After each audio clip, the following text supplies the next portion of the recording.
Esse foi o grande líder Hélio Santos, que é uma referência para todos nós. Meus cumprimentos pela palestra.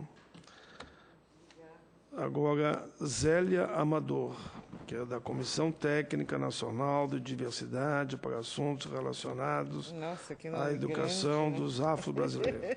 Vamos lá, doutora Zélia. Vulgo Cadara. Boa noite a todas e todos. Eu queria saudar o senador e dizer que é de grande importância a gente estar aqui discutindo, a CPI está ouvindo quem está no ativismo, quem milita no movimento negro, quem está trabalhando há algum tempo nesse processo de democratização da sociedade brasileira. Eu acho que o movimento negro, ele, ao longo do tempo, tem sido muito generoso com esta sociedade que lhe é muito hostil. A sociedade é hostil, mas, apesar da hostilidade, o movimento negro tem respondido com grande generosidade, lutando para que essa sociedade deixe de ser hostil e seja, de fato, uma sociedade democrática onde todos possamos viver bem. Mas, então, a gente pode, então, começar dizendo, pensando nessa questão do genocídio da população negra, que para nós do movimento negro não é extermínio, é genocídio mesmo. Para nós do movimento negro, isso tem a ver com toda uma história que veio sendo acumulada nesta sociedade. É um território que viveu 400 anos de escravidão, um território que expoliou, né, a população negra sempre, e nos 127 anos de abolição, não se tocou de que essa população, que os males feitos a essa população precisam ser reparados. Esses males, se não reparados, porque os males são tantos, as mazelas são tantas, e esses males, portanto, precisam ser reparados. Quando a gente luta por políticas de ação afirmativa, as políticas de ação afirmativa são formas de reparação desses males, são estratégias, de fato, de reparação desses males. Uma das estratégias, tem outras, mas as políticas de ação afirmativa são essas estratégias. Ora, uma sociedade, uma nação brasileira, que nasce sob a égide do racismo, as instituições dessa nação, portanto, são todas eivadas de racismo. O racismo passa por dentro dessas instituições. A própria formação de nacionalidade brasileira foi uma formação feita a partir do racismo.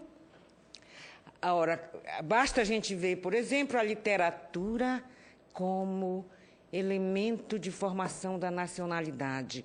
Esta nação, que nasce em 1822, o movimento literário é o romantismo, tá? O que acontece no romantismo? Se cria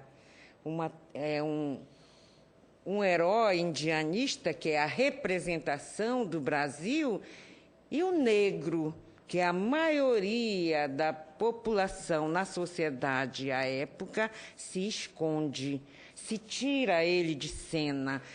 Quer violência maior do que isso? Aquele de quem é utilizada a força de trabalho para construir os ciclos econômicos, aquele que é a maioria da população, aquele fica de fora do processo de formação da nacionalidade. E quando é colocado como uma degeneração, é colocado como uma aberração, algo que vem para minar, para sujar aquilo que poderia ser limpo, que é a sociedade branca. Tá? Tanto que quando você vai pegar a literatura do início de nação brasileira, você vai ver que a defesa do fim da escravidão não é para redimir os africanos escravizados, não é para isso. A defesa do fim da escravidão é para modernizar a economia do país, é para isso. A defesa do fim da escravidão é porque a escravidão é um atraso econômico, não é pela desumanidade que ela traz para aqueles que são escravizados. Não é por isso. Então, está lá na raiz. Por isso, a violência contra a população negra e contra a juventude negra, ela é estrutural. Ela faz parte do nosso imaginário. Por isso, essa sociedade fica tão quieta quanto tantos jovens morrem. Ela acha que é normal, ela tolera. A sociedade tolera, o Estado constituído tolera. Esse não é um trabalho. Ora, para a gente, só um exemplo, o Estatuto da Igualdade Racial. Esta é uma sociedade que acha que os negros não são sujeitos de direitos. Por isso, o Estatuto da Igualdade Racial levou tanto tempo para ser aprovado. E quando é aprovado, é mutilado e tem que sair conforme as cabeças brancas querem que ele saia. É como se fosse sempre uma dádiva do branco para conosco. Eu só permito aquilo que eu quero, aquilo que é possível. Quer dizer, então, na verdade, o que a gente está vendo é essa violência estrutural, essa violência que precisa, e que eu acho que essa CPI tem que apontar para isso, para a necessidade de políticas públicas, o Hélio já apontou, eu acho que são muito importantes, de políticas públicas específicas para resolver essa questão. Mas, ao mesmo tempo, também essa CPI tem que apontar para que, por exemplo, políticas públicas da educação, para que a educação seja descolonizadora, porque a educação neste país não é uma educação para libertar as pessoas da opressão e para libertar os negros da opressão, continua sendo uma educação colonizadora, uma educação que embranquece. Por isso a gente tem a lei a LDB alterada pela 10.639 e pela 11.645, né? É exatamente para tentar descolonizar a educação. Mas o trabalho é muito grande.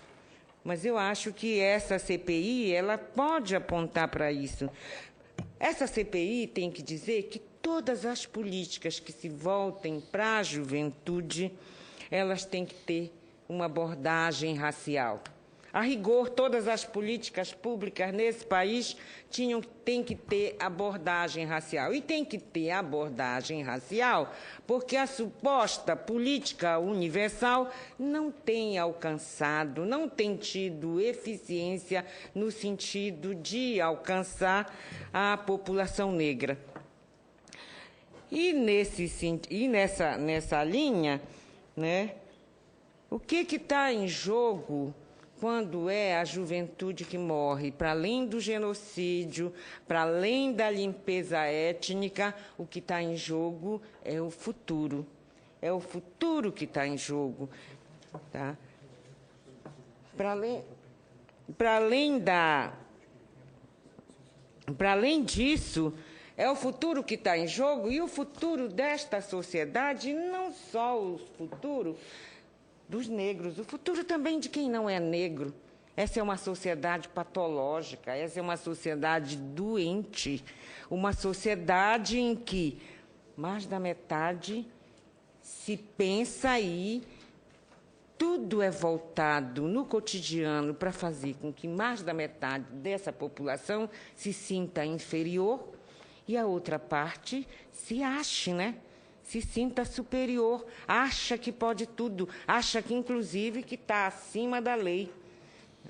Então, acho que essa CPI tem que apontar para isso, para a patologia dessa sociedade que tolera que a gente jogue talentos no lixo, dessa sociedade que tolera que jovens negros sejam vítimas cotidianas da violência, dessa sociedade que cala quando sabe que as grandes vítimas dessa violência são mulheres negras que sofrem a dor da morte de seus filhos. Essa sociedade acha normal, sempre foi assim, né? Essa é a sociedade que eu herdei de meus pais, que eles, por sua vez, herdaram dos seus pais, meus avós, que, por sua vez, herdaram dos meus bisavós, né? Então, a gente vai tolerando, a gente vai aguentando, achando que tudo é normal e deixando com que essas coisas aconteçam na nossa frente. Então, essa